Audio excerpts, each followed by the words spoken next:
not going to talk about this on the podcast. Well, I just hit record. Okay. So are we not going to talk about this on the We are not going podcast? to talk about this on the podcast. Okay. Darn. So, how about this? So how about this? This is a new episode of the thing that we do. And I'm Alan. Go on, please. Yeah, I'm really prepared for this episode. I've done a lot of research. I'm ready to go. And I am always as your co-host, Rafiq Shaheen, and with us is the talented actress and comedian, Aniria Turney. Hello, Aniria. Hi. It's been a long time since I've seen you. Yes, Thank I'm happy you to for be doing here. this. So I did decide to do Sober October. Okay. I forgot about it until the 3rd, and so I was like, oh, well, I already drank on the 1st. I didn't get loaded, but I had a couple on the 1st. So well, that's fine. I forgot. Fair enough. And then last night I was at a kava bar drinking kava, going that's not the same thing. Right. I'm still sober October now. So that's how my Look, I haven't done any beer, but I've done so much cocaine, and it's the same thing. It's the same thing. Hey, sober October. The kava thing is weird, man. It's it's hard to explain. It's like being drunk without the intensity. Mm-hmm. You're not as silly and stupid, and and there's a energy to being drunk. There's almost an anxiety to being drunk. Mm-hmm. So take that out and take the need to take your pants off and run around the room out. It's the opposite of that. Yeah, but it's still got that mellow I can interact with I can talk to people today. There's a little bit of that in it. So every time I've tried kava, I don't know. Again, this might just be a fat guy thing where it's you need more of it in order to experience the same level as other people. But every time I've tried kava, people have been this stuff's amazing, and I'm I don't feel any different than I. Do you drink it? Have you taken pills? What have you done? Usually I drink it. It tastes like dirt. Yeah, it tastes exactly like dirt. And have you guys ever done comedy in a kava bar? Because if you haven't, yeah. Wow, that seems like that'd be hard to do. It's hard because everybody's Blissed exactly out. how you describe Right. it. So nobody's laughing. So you better have an extra 15 minutes of jokes so that you can fill whatever time you promised the people you were gonna do. Wow. Because they don't laugh; they just stare at you, and then you're sitting there thinking you're bombing. And then when you're done, everybody's like, "Man, that was hilarious!" So funny. Yeah. I'm like, "Wow, you're cool if you laugh." So you didn't see it, but I was laughing into my phone to play it back for you. What? It's quite an experience. I can see that. I want to keep experimenting with just going to these places because it's so different from what I'm used to. I am a booze hound, and I know what it's like to be around drunk, loud people who get louder and drunker, and I feel like I don't know you at all. Yeah. And something breaks on the other side of the room, and some guy's screaming, and I'm usually the guy screaming. And this is a whole different thing where everybody's super chill and super weird. Right. Everybody's a real weird person. I don't know. It's a whole different vibe. It's a very loosey-goosey kind of thing. Mm-hmm. So I actually was going to say this when I was introducing Aniria, but I guess this is a solid segue. So Aniria, when you were out in California doing the Burbank Comedy Festival, did you go to a lot of kava bars out there, or did you? Hell no. I went to real comedy. I was in LA. No, I didn't. I did just you mean to perform, right? Or do you mean just in general? Well, I was actually talking more in general. In general? But I do have something to tell you that's interesting. Okay. It's not about kava, it's about weed. Okay. Okay. Oh, yeah. I remember not we had mutually a exclusive. Yeah, that's true. I don't really smoke weed. Whatever. If you smoke it, it doesn't bother me. It's just a personal choice. But I went to LA and got invited to a party where a certain where a certain famous Jewish comedian young lady organized a party. Sarah Silverman. And Why did you bother being secretive the first time? yeah, I know. It's not Sandra Bernhardt because she's not young anymore. I was thinking of what's her name. I want to say Feinstein. I don't think that's her name. Rachel something. Oh, she's funny too. Yeah, I like her. So I'm there, and they had a weed guy there. So the party favors were weed, and I don't smoke weed. But when Sarah Silverman says, "Do you want some?" Sure. Right. Of course I do, Sarah. 100%. Yeah, that'd be a lot like if the Pope was like, "Hey man, you want to do some coke?" And you'd be like, "Oh yeah, sure, yes." How, Rafiq? In what way is that like the Pope offering you cocaine? How did you arrive at that analogy? Because it's somebody famous who's well known offering you something where you're like, "Oh, I don't do this, but sure." No. I guess the Pope is the epitome of fame right now for Rafiq. Yeah, you don't see it, but I just got a whole feed of Pope facts just scrolling in. That's his screensaver. Oh, No, John, but why won't you return my letter? but the interesting thing is that I smoked it, and I smoked it. And I don't smoke, so I'm sure I was pretty fucking weird. Oh, can we say that? Oh, Yeah. I am offended. Get out of this room. So I was really weird because every time, and there was a lot of comedians there from like the 90s that were big in the 90s. And I'm talking to them, and I'm like, every time I say something that I can't remember what I just said, I'd be like, I'm so sorry.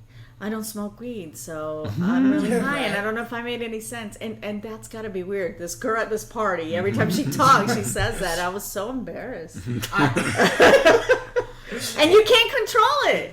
I am really, really susceptible to, like, if I get high, I get weirdly psychedelic. Yeah. Like people who do a lot of weed, I will tell them my weed stories.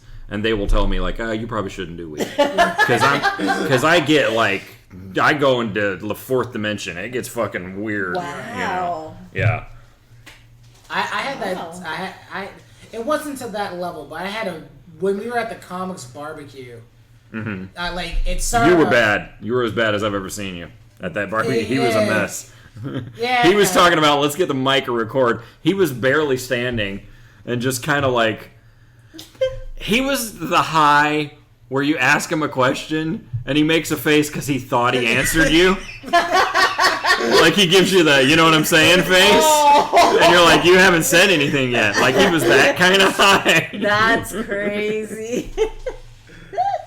That's one of those things where it's like, you partake however you partake, but that was one of those things where, like, the start off to the day had been like, show up with food, and then the host was like, you want half of this I think it was like banana walnut like edible, and I was like, sure. And then over the course of the next span of hours, I got like 2 or 3 more offers, plus somebody was like, you want to smoke, and you still hadn't had the edible kick in yet, so you're loading THC through. He's layering it. Yeah. And then you don't do it often, and I barely do it. Yeah. But eating is a totally different experience from smoking it. Eating it is traditionally way more psychedelic. Wow. So he's smoking it, and then the edible is hitting his system. My God. It was a problem. How did you not end up in the hospital? Because like because you were hallucinating. No, like, because everything for me is like, I have a pretty high tolerance for most things. It's true. See, I'm the So opposite. like, I don't know if it's just a fat guy thing. I don't think it is, because I'm not exactly a thin girl, and I have a very low tolerance for anything. Right. Even like a leave. Yo, I went to a party. They were throwing around so much Aleve. Yeah, I mean, like, I take it and I get sleepy. You know, I mean, it's been a while, but I remember. I like the idea of like Aniria in like a rave club, just with like popping the leaves. Right? Just grinding up on people, like, yeah, you like it. Sometimes What like, is she on? A leaf. Hey, holy shit! Where'd you get your leaf from? Like, where'd you a leaf dealer? My insane fiance got me on mushrooms last weekend. Oh. That was something else. Here's what I've learned about getting really high around her. it doesn't work for me because when I get real high, I'm in my head. Like, I'm dealing with me, and she's very extroverted. So when she gets high, she wants to touch and talk and have sex, and it's like, I'm not sure if I'm capable. Yeah, right. I'm not sure if I'm not a cartoon right now, and you want my penis to get hard. This is not going to happen. That's hilarious. I remember I don't know if it was the night you got it, but I remember you sent me a message on Facebook going like... About the weed? Yeah, and you're like, if you were going to take this through like an airport... I wanted to bring it home. That right? Did what? Okay. I wanted to bring... I had one joint in this little glass thing that I so got from classy. the party. Yeah, really classy. It's a nice photo. Like, I don't know if I say that. Yeah, it was this, it was like in a little tube with a lid, a twist off, and it had a little marijuana pot leaf on it. And I wanted to bring it home because you know what? At the end of the day, I got to tell you, I'm going through menopause or the beginnings of menopause. So I have trouble sleeping or just even staying in my own skin. Right. And the pot helped. Yeah. Like, I slept so good. And I'm like, man, maybe I need to start smoking pot. Just to help me get through the 50s. Or because I'm almost there. Or the oil, what is it? CBD. That's a Halamagoo, Bagoo, But as you get folks at home can tell, Alan does a lot of drugs. I am a drug person who does the drugs. Not at all. So I'm texting him, and for obvious reasons, Right. and he's no help. He's like, don't take the chance. I'm like, God damn it. I told you exactly what you could do. I was just But saying there's it's always not that worth it. chance. Like, You have a couple of orifices. Now, here's what you can... And then I get somebody in my acting class. They're like, oh, no, they don't care if you have one joint. Who's they? What's they? That's spurious. I was like, they don't care. You know what? I have children and a reputation. I don't need to get arrested. Like, I couldn't even afford bail, so I'm a comic. So let's just keep it that way. Let's just miss the pot, Right, and that was the thing I always, because I don't know if we've talked about this yet, but I used to work for the Department of Homeland Security, Yeah, TSA. Right? What are all these red dots doing all over the place? And like one of the things that you learn there specifically is so many people are trying to bring drugs through, and it's like, hey man, you know where you can find drugs? Wherever you're going. Yeah, where you're landing. Do all your drugs here, and then get on the plane, because we're not going to test your blood, and then go buy more drugs. I know, but it was free. What always boggled my mind is like people would fly from Tampa to Denver and try to bring through pot. And it's like, Denver. You're going to Denver, bro. You don't think you're going to find any pot in Denver. Are you serious? Amazing. Yeah. I remember one kid. This would be me. If I was a pot smoker, I'd be like emptying out all my little pot purses and be like, I'll just restock. Yeah, and that was the thing. It's like, just bring the oil, dude. Just make sure it's not over 3.4 ounces. Nobody gives a shit. But it's that whole thing of like some kid, and this is a true story, but like some kid took weed, put it in like a prescription pill bottle, and then tried to hide the bottle in his crotch. Mm-hmm. Oh, but that's... And then it's one of those, they like... do that. And we picked it up because it's not supposed to be there, And then he had a whole panic attack thing where he wanted to fight the fucking cops. And his dad... I'm sure that worked out really well for him. Yeah, and his dad was furious because he's like, why are you bringing weed on a flight? Yeah. Like, why do you need this right now? Just to say I did it. That's really I have friends from Cali who come here, and even they say, no, I won't bring it if it's just too much of a hassle. And it's like, don't get me wrong, I go smoke them if you got them, but like, it's just pointless. To go through the trouble. Yeah, until everybody's on board. Like, why would you do this to yourself? Again, like, you're not going to come to Tampa and then find out we're like a drug-free town. You're like just wandering 7th Avenue and you're like, any drugs? And people are like, shh, we don't use those words here, mister. That sounds so funny. All right, we've been dicking around for 15 minutes here. Let's talk about something. Let's talk about something really important. Marlon Wayne's penis. Yes. Did you see it in that scene in the movie? Was he wearing little shorty shorts? Take me through the whole thing. You know, it's funny you say that because I gave a speech one time at a meeting. A speech about his penis. And when the questions came, it was a Latino networking meeting for Latino business people. And I swear to God, somebody asked me exactly that. Did you see Marlon Wayans? I'm like, I'm sorry, what kind of meeting is this? See, my question is, did they ask it in English or in Spanish? In English. They wanted to make sure I understood. You know, it's funny, I gotta tell you, because when I filmed a scene that didn't make it in the movie. Okay. And in that scene, he's fully dressed. We're in a hotel room, and he's telling me his issues with his girlfriend, and I'm making the bed, and I really just want him to leave. So he's fully dressed, whatever. We worked on that scene for, I don't know, a few hours. And then they said, okay, we're going to do another scene, which is the scene that made it in the film where he's got no clothes on. But I didn't know I was filming that. I guess I missed it. I didn't know. I was very new. I had never been on a big production, so I didn't know how to really read all the details on what they call the call sheet, which tells you where you got to be at what time. And I'm like, oh, I guess I am in another scene. And then, but I didn't realize that he was going to come out with no clothes. Mm-hmm. So he was wearing a robe, and when he took the robe off, I was so afraid to look down. Mm-hmm. I don't know why. And my son was like, "You're a Puerto Rican woman. What Puerto Rican woman wouldn't look down at a naked black guy?" That's a real good question. I was trying so hard to be professional.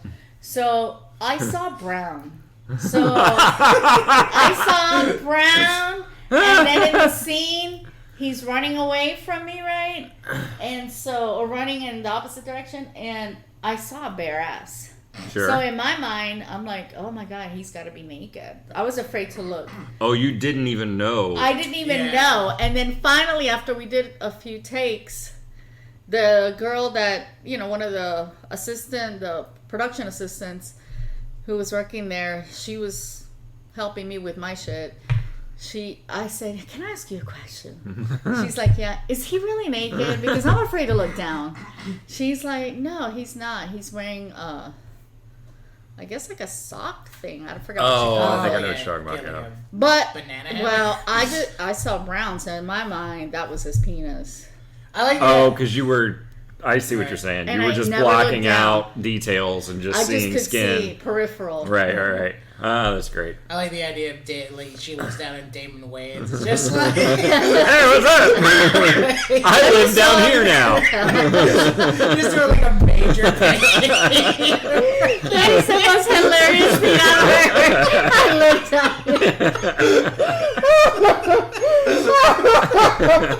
at. You guys, you're gonna have to let me put that in my stand. Hey, how you doing? I'm gonna talk about the day I did this podcast. That is so funny. But it was a fun experience nonetheless. But I really wish I did look at everything else. Well, Speaking of which, looking up. Speaking of looking at man ass. Please go on. Tell us about the last time you looked at man ass. Oh. What is the name of this movie in case somebody at home would like to look it up? and spend $4.99 at iTunes, available now. Sponsored by iTunes. Just use somebody's password for Netflix. Yeah. What movie was it? It was called Naked. The movie was called Naked. The movie was. Is he nude the whole film? Was that the joke? No, the film it's like a Groundhog Day type of film. Okay. So he keeps waking up naked in an elevator, and he's same elevator, same day. Same elevator, same day, and it's his wedding day. Okay. And he can't. Every time he thinks he's gonna make it to the wedding, he's back in the elevator. He blacks out and he's back in the elevator. So the whole movie, he's trying to figure out how to get out of that. Have you noticed that? Okay, first of all, Groundhog Day, probably not 30 years old, but getting close, right? Yeah. 25-ish. Yeah. Have you noticed how many Groundhog Day movies have been made in the last like 3 years. Oh yeah. There's the Death Day movies. Yeah, Happy One Death Day Day to You. 1 and 2. Mm-hmm. This one apparently wasn't that Russian doll thing the around Russian Day? doll, I was just gonna say. And the movie Naked is based on an old Dutch film from the 70s. Called Naked, interesting. And it's the same storyline. Yeah, I actually saw. It's not a movie, but it's a very interesting concept. There's a short out there that's I think it's called Groundhog Day for a Black Man, where the idea is this dude keeps on waking up and going jail? Outside, and he keeps on getting shot by a cop. Oh God, that's hilarious. So it's like comedy because it's funny. funny. So like he'll wake up. Click like the snooze button, gets out of bed, like driving down the street, does like a Mrs. Doubtfire thing to get out of it. Where did you see it? I found it on YouTube, but like I'll send you a link to it afterwards. I feel like somebody posted, maybe it was you, on Facebook one time. I think I did post it like a while ago, but like it's really funny because like it's all these things where like. One time he's dressing up as a cop and he's like, "Hello, fellow police officer," and then like, but this he's trying to break the cycle, right? Yeah, but the scene before that is like he's dressed as the cop and he's playing around with a gun and he accidentally shoots himself. And then, that's great. And then like he dresses up with like the cop again. And he's like just walking down the street and he's like, "Hello, fellow police officer," and they have a back and forth. And he's like, "Yeah, all right, zippity doo," and he's like walking away. He's like, "Wait a minute, we don't say that." And then shit. God, that's hilarious. We don't say that. That is funny. I want to know who wrote that. That's funny. Yeah. It's like the same with the switching bodies movies. Right, yeah. I get like there's these waves in the 80s. There was like 4 or 5 switching bodies, and then they went away, and then they kind of came back, and then they went. Yeah, you know that's a good what? point. I just auditioned for one. Did you? Oh. Yeah, a small role with a I guess I can't say, but with a very funny comedic actor who's very tall. Okay. You're going to say their name anyway, just like you did last time, so you might as well just No, this one I really out. can't say, but and I was reading it, and it's supposed to be a horror movie. Okay. But this person isn't, although he has done some dramatic stuff. And I'm like, oh, this is another switcheroo body, man and a girl kind of thing. Along those same lines, not quite, but have you guys ever seen Little Dicky's Freaky Friday? No. So Little Dicky is this rapper. The comedy rapper. Yeah, he's a comedy rapper. He's this white dude. He does a great one where he switches bodies with Chris Brown. Okay. And the whole point of the film is he's living it up in Chris Brown's body while Chris Brown's living in his. And he's there's a great point where it's just Chris Brown's face where he's like, "I can say the N-word. What's up, my nigga?" he just keeps on going off down the street. I'm gonna have to find that too. Holy shit, it's so good. I always hated, to this day can't stand, whenever you switch bodies, but you still sound like the other person. So there was the one with Dudley Moore and Kirk Cameron, father and son. They switch bodies. I didn't see that one. They switch bodies, and Dudley Moore still has a British accent. Right. And Kirk Cameron doesn't have a British accent. And that drives me insane. Right. Because you're like, why did everything else change except for this? Yeah. Kirk Cameron, like, there should have been a scene where, like, Dudley Moore had to learn how to sound British, like he was in the mirror, and then another scene where, so something. you could fit into the life. Right. Yeah. That's so interesting. So speaking of celebrities, right, Are you ready to do this? I do want to try this.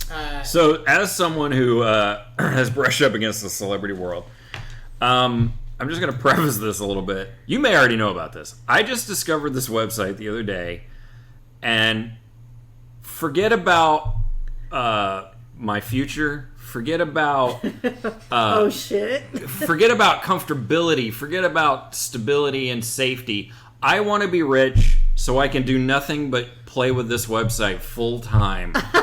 It's called Cameo. I think I'm gonna have to spin it around this way. Oh shit. You can hire celebrities. What? To call your friends and tell them like happy birthday or congratulations on your daughter. Way. I want to point out that it only costs $150 to get Gilbert Gottfried to call your buddy and say congratulations on your daughter. Old Mike Rappaport here, he's 150. He's only 150. Yeah. Hey, let me ask you a question. Do you want a That's So Raven Christmas? Because I can set that up for you. Do you want a Billy Baldwin birthday? Because I got that on lock. Is this serious? This is a real thing. And part of the thing I love about this, though, is how wildly different the price points are. Because Perez Hilton, who is also on that top row, is only $52. Jim O'Hare from Parks and Rec, he's $135. Right? How do they come up with these prices? How about Ernie Hudson for $135? Right. Oh, Ernie Hudson. So we're going to play a little game with you. Oh, I don't know about the game. Right? We're going to play a little game with you where we're going to enter in the name of a celebrity. And you guess how much it would cost. I didn't know we were doing this. Yeah. Well, okay, so I definitely looked up some people on here before.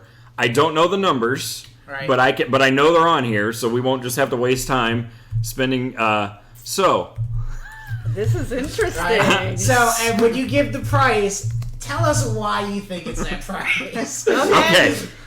Anthony Michael Hall. How much does it cost to have Anthony Michael Hall tell you happy birthday? Oh my God, I would say $52. Oh my God! Can I ask you how you came up with 52?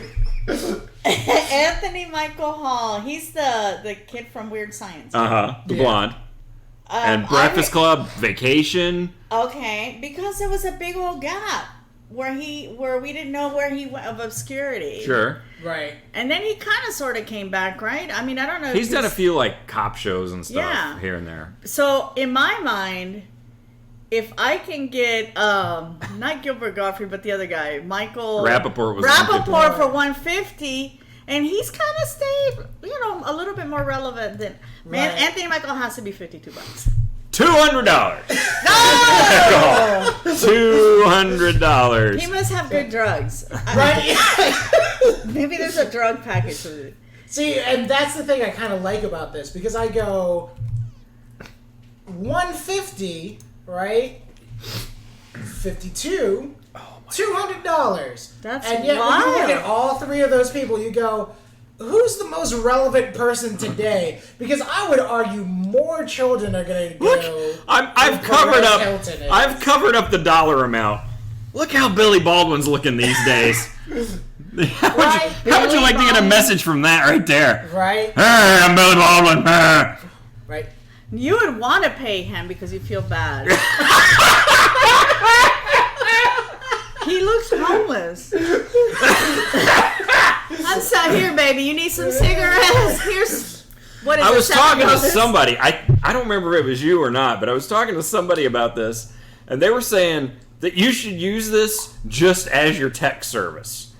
So like, so like, if your friend says, "Hey, when are you gonna be at the party?" You get like Jennifer Love Hewitt to write him back and go like, "I'll be there at 8." And that's it. Oh my God! You know what kind of commotion that would start? Oh, that would be so great though, right? To have like Anthony Mackie or what's his name, like Ed Sheeran, just randomly being like, "I'll be there at 7." Like, all right, Billy Baldwin. How much does Billy Baldwin cost? Dude, if I said 52 for negative. Oh my God! No. He pays you. He pays you to do it. He paid me for letting him call me. Oh my God! I swear to God, if it's more than 52, I will shit. Why? By the way, why 2? Why aren't you going for just like even 50? I have no idea. Okay. That's the number that came up. All right, well, let's just reverse it. I would say $25.50. Oh my God. Okay, wow. no. You want a serious? Yeah. What do you think Billy Baldwin I really costs? thought the other guy would be in his 50. Okay, 75. Billy Baldwin was also $200. Why? $200 for Billy Baldwin. Now, are you kidding me? I'm looking at Jennifer Love Hewitt. Oh. Who, by the way, no longer looks like Jennifer Love Hewitt. She's still a pretty girl. I mean, she's definitely attractive, but that's not the girl I remember from my youth. Jerking off to? Yeah, that is not the girl I remember jerking off to. Jennifer Love Hewitt. Now, I would consider. I'm just gonna throw this in the mix here. I would consider Jennifer Love Hewitt a more appealing, bigger name than Billy Baldwin. She had that TV show where she was a masseuse. Yeah. Right. And then she had the one where she was talking to ghosts or some shit. Yeah, I think that's the same one. Or is it a different one? Maybe not. I don't know. What do I know from Jennifer Love Hewitt? I know, right? It's Jennifer Love. And she was on Bailamos. Da-na-na-na. She was on that music video. Okay, I didn't know that. And that's the thing. So... You would say, Alan, that she's a more known name than Billy. I think 100% more known. Right? And costly. I picture her to be costly. I know I'm about to be blown away. Right. I would say she is at least $500 or $700. She is $150. What? And $150. And look at her. That doesn't look like her. No, it doesn't. But she's still pretty. She's had definitely surgery. Oh, no doubt. Yeah. All right. She does not look like her. Now, I remember looking someone up before. You guys don't really understand. I don't... The people that I am closest to that I love the most, if I call them, it's an occasion. Mm-hmm. I don't call people. I don't like doing it. I called my brother to tell him about this website. Because I could not stop thinking about it. Right. I mean, I was like, I know my path in life now. Right. I have to make celebrities send my friend Justin stupid messages all day long. I want Justin's life to be That's your brother? No, this is just another guy. Oh, okay. I just told my brother that I wanted to do this to Justin. I want Justin every 20 minutes to pick up the phone and have, like, Gilbert Gottfried wish him well in his nursing exam. Right. And then the next guy to wish him happy new daughter. And the next guy call and be like, are you picking up Chinese food today? No, I just want them all to congratulate him for things that didn't happen. For things that didn't happen. Now I did look this just one. Just to add to the weirdness. Right. Not only is a celebrity calling you, but what baby? Yeah, exactly. And there's always like a weird thing too. Tell me honestly, don't you want someone in your life to send you Caitlyn Jenner congratulations all day long? Right. I would love for her to call me. Right. But but keep in mind, Caitlyn Jenner's not calling you. Caitlyn Jenner's pointing her phone at her face and going, "Hey, good luck on that nursing exam." And that cost how much? For Caitlyn Jenner. Oh my God, $150? What do you think, Rafiq? I would actually say Caitlyn Jenner's probably a big enough name that it'd be like in the 500 range. Okay. Caitlyn Jenner is the most expensive one I've seen so far. $2,500. What? $2,000 wow. To send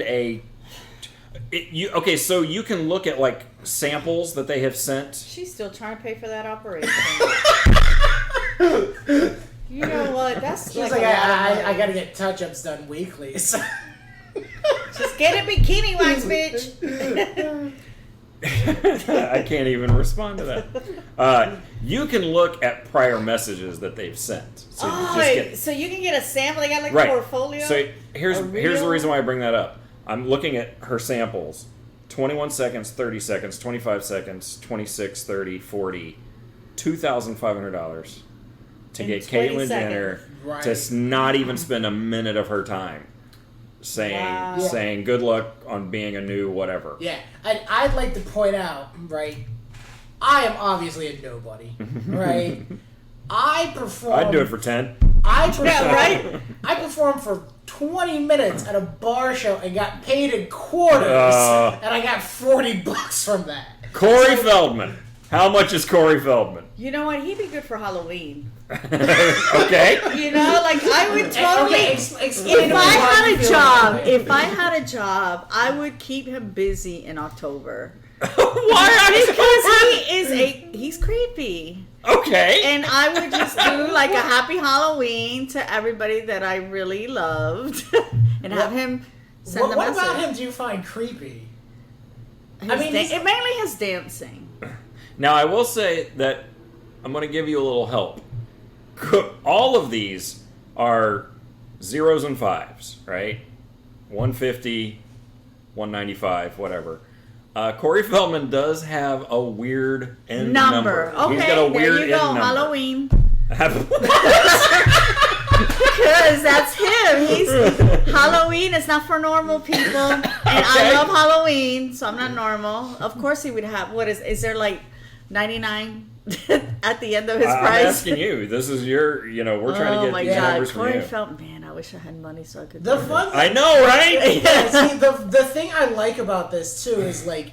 You know that my number for Corey is going to be drastically different. Well, what's your number for Corey? I look at Corey and I go like 197. Okay. Right? Because I go like... Not bad. Not bad. Right, I go still known enough that like some kid from the late 80s, early 90s is going to be like, hell yeah, I got like almost $200 to spend on Corey Feldman. Right? But like some millennial kid who's like, oh, I buy artisan, peanut butter. Right. Goes, I don't know who this is, but it'll be hilarious to my dad. Wow. Aniria, you got a Corey Feldman number for me? Corey Feldman number. I would say, because I keep saying it's Halloween, it's going to have to end with a 66 at the end. Or a 6, or a single 6. Okay, I would say $197.66. Oh, nice. $202. I was close. 202. 202. I want to know.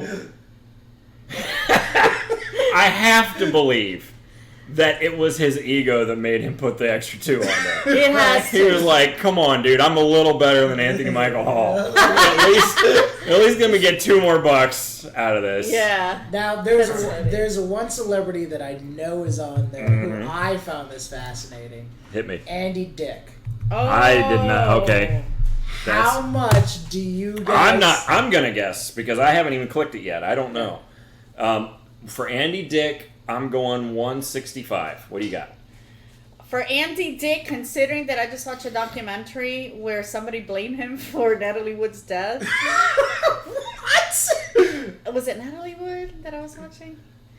Who do you think Andy Dick is? Wait. No, not Natalie Wood. I'm sorry, Phil Hartman's death. Oh, okay. Phil Hartman's death. Only because, I don't know if you guys have seen it. I know. I see how you could get Natalie Wood and Phil Hartman confused. No, because I watched the documentaries back to back. Andy Dick, supposedly Phil Hartman's wife, I forgot her name already, Kitty, whatever, was a cokehead. And so they were at a party and he offered her coke. So somebody, I think it was John Lovitz, said, you killed Phil, which he didn't, but whatever. So because of that notoriety, I'm going to say 200, I say 300. 300. I got one. Do you already know the number? I already know the number. 165 was my guess. Andy Dick is $99. Right? $99. Just enough for a And by the way, the first look, he's in bed. He just woke up and got $99 to do that. Unbelievable. His hair looks like shit, yeah. His shirt looks like... He looks like he's rubbing his nose as soon as I was about to One say. of the Anthony Michael Halls... Just did coke. He was one of the first guys I looked up because I was like, I bet he's on here. There's one where he's clearly just walking. You can tell what happened. He's walking to wherever he's going. His phone goes, ping, you have $200, record a message. He stops in the middle of the sidewalk, holds his phone out, and says some Breakfast Clubby thing about like a nerd, a teenager, or what, the stereotypes. Yeah. And while he's doing it, someone behind him like yells something out, and he doesn't bother to like start over. He's just like, yeah, I got my $200. Puts his phone back in his pocket and keeps walking. So you can get a hungover, still in bed Andy Dick to tell you can pass that teaching exam. I believe in you. For only $99. For only $99. That's insane, yo. See, there's part of me that wants to abuse this for shout-outs to just get, like, D- celebrities and just be like, hey, by the way, can you congratulate us on a new episode of the show? Yeah. Right? And then just post that up to be like, hey, look, Andy Garcia just Andy Garcia. So how about if we start a website where whenever a celebrity that's a has-been finally book something, we call them and say, hey, congratulations on your booking. We haven't heard from you in 25 years. Right? Hey, it's a sort of a comeback tour from the Weinstein incident. Like, it's great. Oh, God. You can get a comic to call you and congratulate you. You can get a barely known comedian. Yes, from Florida. From Florida. It cost $1.50. Depending on gas prices. Flavor Flav's $2.50. Wow. Yeah, don't read out all of Flavor. them. I know, No, but this is interesting. Flavor. I found when I did my deep dive on here, I found the current guitarist for Slayer was like $25. Wow. Like, you're in fucking... That's a legend. Right, yeah, right. Like, you're in Slayer. Yeah, you could have been the roadie for Slayer. You're still a legend. Wow, $25. I wonder what the disparity. How do they do that? I'm kind of... You know, the one that broke... And most of these are like, whatever, it's fun to laugh at them. The one that broke my heart is when I saw Mario Cantone. I was like, no, don't say. And how much is he? He's $100. Oh, wow. Right. Oh, Charlie Sheen is on here. Yeah. Do you know Charlie Sheen's number? Not off the top of my head. I remember What's your seeing guess? it. Oh, God, he's such a dick. I don't know, 175? What's your number? I think it was like $100. $5.50. $5.50. $5.50.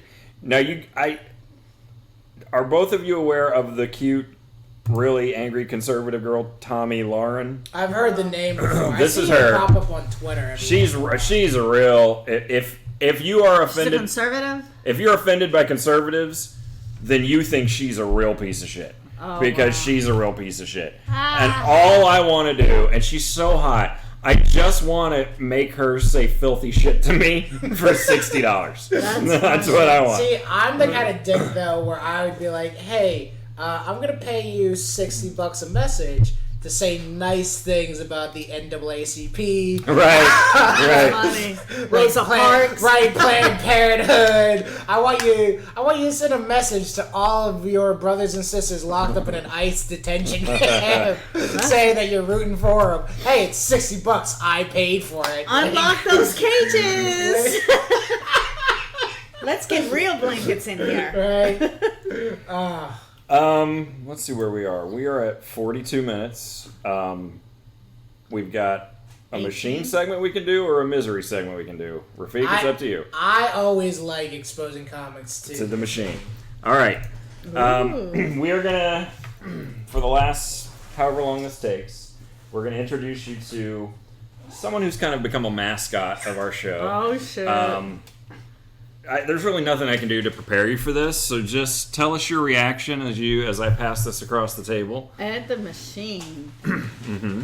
Regine tells 100. Who is he? Who is he? That's a good question. Right? That's a real good I'm question. not entirely certain Ed knows who he is, but...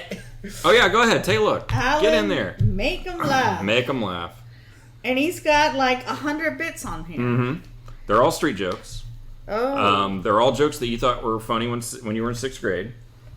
Oh. None of the jokes that are written there correspond to when they actually show up on the CD. So there are 100 tracks, but all of the titles are wrong on there. This is called dementia. Oh yeah, I think you might be onto something. This there. is called dementia. He's got gray hair. I know I'm getting gray hair too, but that's crazy. Mm-hmm. We were actually playing a game for a while where we had said if we hit a joke that matches up with the title, that we won. We would never have to That's so and we hit it. It was like number 12 or so. Yeah, and then we kind of looked at each other and we realized this is more of a duty joke. Yeah, we really have to.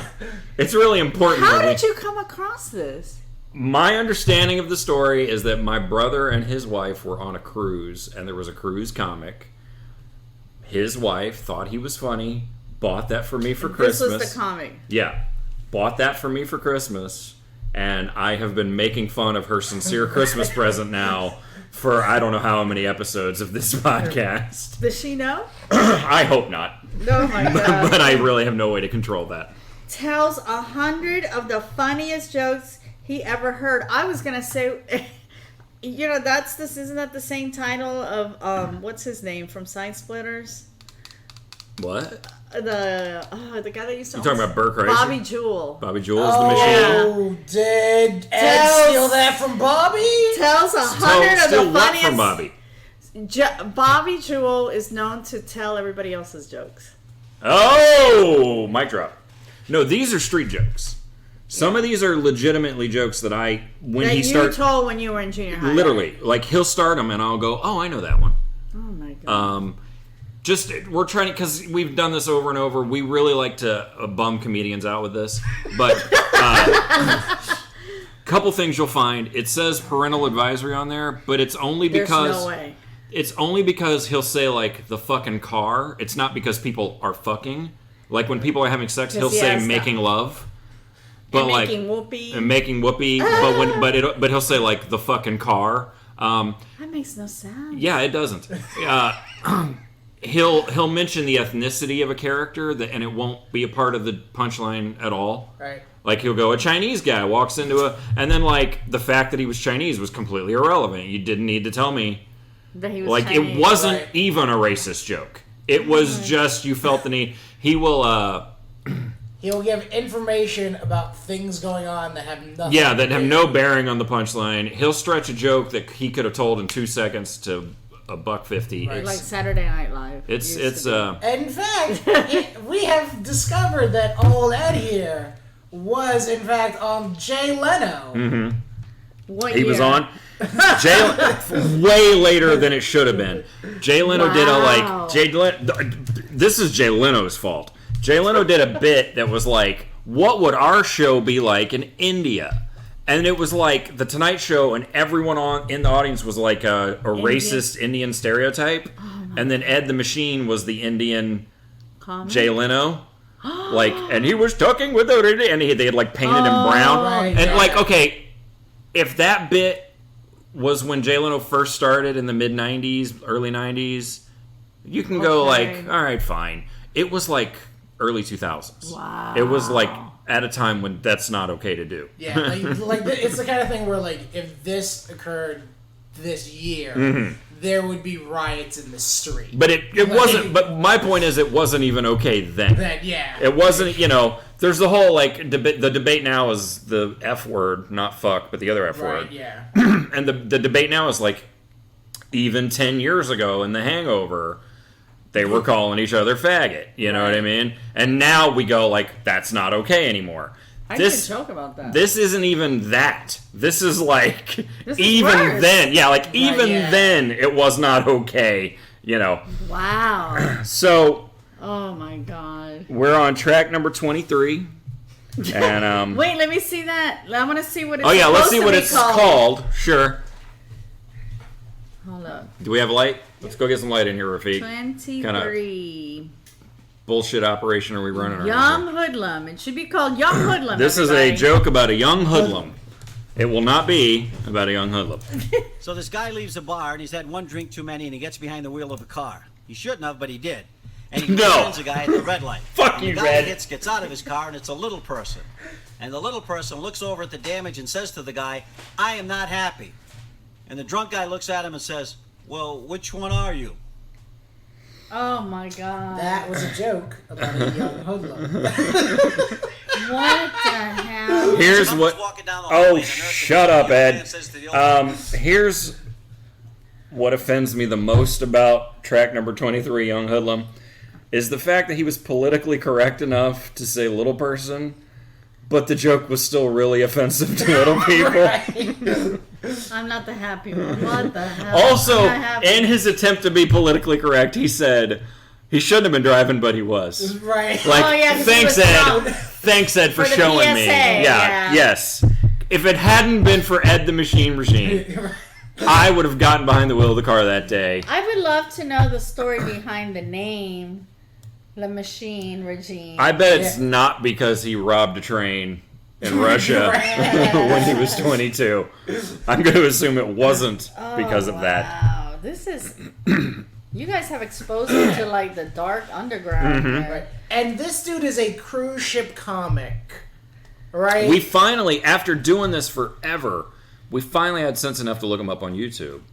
And we found his act. And his act is not street jokes. And I didn't particularly find his act funny, but he was killing. See it. Yeah, he was killing. He had a performance. He's a good comedian. I hate to say those words. Part of me just melted when I said that. He's an actually funny, strong comic. I don't find him funny because it's a lot of it's a lot of he'll say it and then kind of make a face you know what I mean? Oh, that's it's so not 80s. Very 80s. He's very 80s. I worked with a comic. Oh, I dare say? And he was doing jokes from the 80s. And I worked with him last year. So he was like, what's up with this Dukakis guy? Huh? And just the blank stares he would get. So what does that mean? And after every punchline, he wore these risky business glasses. You know who I'm talking about? I know exactly what you're talking about. I have talked about him on this podcast. I did a show with him where I ate a delicate meal of dick, and directly after me, he got on and annihilated, telling street jokes and playing with his wacky sunglasses between each joke. And I saw a clip of him from the 80s doing the and it was the same act. Fuck me, I told this exact same story. And let me tell you what I did. This is what I did. As he was talking, I'm looking up the jokes. They're all on Google. They're all online. No. Every joke he told, I'm like, that's so hacky. That's so hacky. So I don't even know if he wrote them, but he's been doing comedy enough that he might have written them. But that's funny you say that because I'm sorry. No, I was gonna say now that you've told me this, I kind of have to give Ed more props than I want to, because at least when we saw him perform, he was doing real material. It's this is something a dude wrote. Yeah, it was his material, and he had he was very charismatic, and the crowd was loving him. Yeah, it was the kind of comedy that pisses off comedians. You know what I mean? Where we go, oh, this is shit. Yeah. But it's you know what I'm hearing? I'm hearing people enjoying it, so I can call it shit all day. Yeah. You know what I mean? It was real comedy. It really was. Which I hate to admit, but it was. So fuck him. So let's just keep hating him by listening to track 24. What will 24 not be about? It will not be about cannibals. Cannibals. We heard the cannibal joke. That was number 6. So we've already heard the cannibal joke. This couple's walking down the hallway in a nursing home, and the old man says to the old woman, "Guess how old I am?" And the woman says, "I need to see your balls." So he drops his pants, she looks at him and says, 92. And he says, "Wow, how did you know that?" She said, "You told me this morning." You know what? That's funny. I really like that joke. I just like the fact that the old lady wanted to look at his balls. You know what, Ed? You know what, Ed? You might be winning me over here. I really like the fact that the old woman just wanted to look at his balls. That made me very happy. Have I, on this podcast, told my joke about, not my joke, the street joke about the guy, the old man on the bench, getting with the hand down his pants? Have you done it? No, tell me. I got about 3 street jokes that I adore, and this is one of them, and I cannot tell it without laughing. Old man goes out, he sits on the bench, hangs out with the kids, throws bread at the ducks, does it every day. One day, he goes out on the bench, and there's an old woman sitting there. And they just strike up a conversation. They go their separate ways. Next day, she's there again. She's there again. She's there again. They start developing this relationship. So it's kind of this unspoken thing. They never planned anything. They don't exchange numbers. They just meet on the bench. So one day he goes, "Look, I'm really enjoying my time with you. At the end of the day, I'm still a man. So while we're out here, can you just hold it? I'm not asking you to do anything else. Just we do the same thing we do every day. Just hold it." She goes, I can do that for you, sure. So she holds it. And then they go out every day, and while they're talking, she holds it. So one day he's not there. Okay, no big deal. Next day he's not there. Next day he's not. And then she starts to realize, I never exchanged numbers with him. We're both getting on years. I don't know if he's okay. I don't know his family. So she's starting to give up hope that she'll ever see him again. She goes out. She sits on the bench one last time. She looks across the park, and she sees him sitting with another old woman, and her hand is down his pants. Well, she's livid.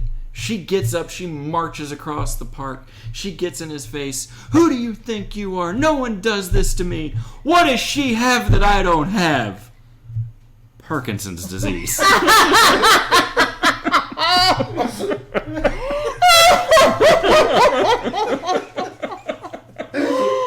Wow. I know I've told you this one. I don't think I've ever That's told funny. it on the podcast before, but like every once in a while when I'm writing jokes, I will sit down and just write a bunch of street jokes just to get it out of my system. Meaning, just so you can reference, No, just no, to no. make sure you don't say, like, is that what you mean? For me, there's something about like the nature of a street joke feels inherently hacky for some reason to me. Because it is. I mean, it is, but like, there's just something. So like, whenever I'm trying to write new material and I've got like that space of time, I will write a bunch of street jokes first. Oh, really? Yeah, like original street jokes that Do you I've never do heard it? before to be like, okay, I've never heard. It's still the same format, but I've never heard this one before. Yeah. Let's keep that going and try So something new and original. Interesting. So basically you're studying. It sounds to me like you're studying the format of what works. Yeah, kind Yeah, of. that's you know, interesting. Because, like, That sounds It like sounds to me like you're practice. giving yourself non-examples. Yeah. Like before you start the stuff you want to do, you're like, don't do this. Kinda, yeah. Could be. So, like, I wrote one, speaking of old people, a while back that I have actually come to genuinely enjoy, which is two old men are sitting in front of a nursing home, and one turns to the other and goes, "Hey, Earl, you think as we get older that dementia or memory problems are going to be an issue for us?" And the second old man turns to the first and goes, "Who the fuck is Earl?" Ah, that's funny. Pretty good. Like, it's a short, simple street joke, and I go like, "Oh, I wrote that on my own. This is what I would not actually mind sharing with, like, my friends and family." That's funny. I mean, now, Carlin is forever ago, but Carlin had original jokes that were street jokey. Yeah. He would come out sometimes and just start his Structure hour. it that way. Well, I'm talking about like starting his hour by going, there was one of his later specials when he was old.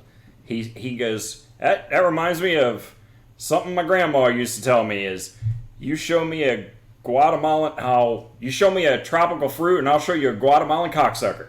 I mean, it's a stupid street joke that he made up and just spit it out in the middle of his set and then just kept moving right along, Right. That's interesting. So how do you feel about Ed so far in the area? Like, what is your take on Ed's prime material? I honestly feel like maybe he's part of the Alzheimer's association. Like it's outreach. Yeah, like they're Like I'm holding charity, is what you're saying. yeah, like they said, you know what? Poor Let's Ed. Let's make him feel important, and we're gonna give him a shot. Because he used to do comedy. Obviously, he was a good comic, and we're gonna put him on a cruise ship where there's foreigners, and they don't know these jokes. They don't know that they're street jokes. We're gonna let him tell it, and who cares that the shit doesn't matter? Because he doesn't remember what year he said these things. I don't know what to think. I've never met a comedian. Well, I take that back. I was gonna say I never met a comedian with two personas as a comic. Mm-hmm. But I actually have when I was at the Burbank Comedy Festival. Where's a guy, you guys watch America's Got Talent? I don't, but Yeah, on I don't. occasion. Do you ever heard of a comic called Death? Is that the guy who always Yes. in like black and white? Yeah, dresses like the Grim Reaper. Yeah. I already hate him. And he does all hacky stuff. But he's actually a comic who performs without that and has his own material, and he's very funny. His name is Eric Helwig, and he was at the Burbank Comedy Festival. Okay. I've heard that name. Eric Helwig? Mhm. Yeah. He's I really can't. I funny. couldn't tell you. I mean, Yeah. couldn't pick him out in a lineup, but He's- I've definitely heard that He's name. from LA. He's an LA comic, and he's got this hacky gig that he does for America's Got Talent. There was a guy I used to see. I've kind of fallen out, but I was big into going to comic book conventions, and there was a comic that would show up like every time I'd go to a convention. regardless of where I was, he was there, and he was like the alien comic or like the intergalactic comic or something, and he wore this like very expensive looking face makeup, like with prosthetics sticking out, and very like he looked like a Klingon basically. He had like a lot of armor on and like gloves with claws, and his whole act was about like, I'm gonna come and invade and destroy all of you. You understand that, right? But it was like really street jokey type stuff that always ended with me conquering your planet. Like it was, That's funny. It's like foreplay, but I am gonna fuck you. Yeah, right. Like, it's weird how many shticks there are out. Like there's one for every comic, right? Like there's the angry comic, sad comic who dresses. But it's interesting that there's comics with two personas, right? And like it's that whole. There's a guy. I don't know if we've talked about this before, but you tell me this story every now and again of that guy you saw at the Improv who did an entire set where he's running back and forth. He didn't do it at the Improv because you couldn't run off stage. He did it at the small room. At the open mic, yeah. At Side Splitters. Oh, at Side Splitters? Yeah. Okay. Yeah, where he would run off stage and heckle himself. And then he'd run back on stage and be like, "Sir, can you please, I'm trying to..." And then he'd run over here and start an argument with the guy that was heckling. "Hey, leave him alone. He's trying to do jokes." And then he'd run back to the heckler spot. "Hey, fuck you." And then he'd run back on stage. Guys, come on. And it would just get increasingly more insane. He had like 6 characters where he was just running all over the whole place. It was hilarious. One of the coolest things I've ever seen. Yeah, wow. Right. That's like Eddie Murphy back in the day. But that's what I'm saying, is like that's in a shtick entirely onto itself. The time I did see him at Improv, because you can't really run off stage at Improv, he was on the main stage. It was like a showcase kind of a thing. And it was a total... to this day, I couldn't remember what he did, but because he was kind of locked in position, it was still very weird and very conceptual, but it was not him running off stage heckling himself. It was like a thing where you would go like... He was eating shit, but I thought it was hilarious because I knew what he was up to, but the audience had no fucking clue what he was doing. Yeah. That's one thing I'm actually really appreciating about comedy specials now. Because like when I was growing up, everything was just Comedy Central. So it was like Premium Blend and Friday night stand up or whatever. And now the fact that like real directors are like directing, like I remember Wyatt Cenac did a whole special where like he's telling jokes on stage and they're cutting to like a puppet version of him doing the thing. I know what you're talking about, and I couldn't watch it because it distracted the shit out of me. I mean, I get that, but I'm saying, like, when you're talking about shtick, where it's like, this is your persona, this is your, take on how this looks, I go, like, that's, like, we've come so far from just like, hey guys, here's a comic we found, his name's Jim Gaffigan or whatever, and he's gonna tell you some jokes, right? Well, it's like, and then you've got, like, the Yannis Papas of the world. Yannis Papas is a comic out of New York who I discovered online because he used to do a video of a transsexual Puerto Rican woman trying to find love on a dating site. This and then sounds amazing. It does, and he's Greek. This comic is Greek. And so as I got into him, he came to the Improv, and he does his characters, and then he does a stand-up set. So basically what he does is he travels with another comic out of New York named Angel Losada. And Angel is the MC. Mm-hmm. So he does his set, and then he says, hey, I want y'all to meet one of my friends, Mr. I forgot what the name was, but he does a Greek character. Mm-hmm. And so Mr. whatever comes up, I can't remember his name.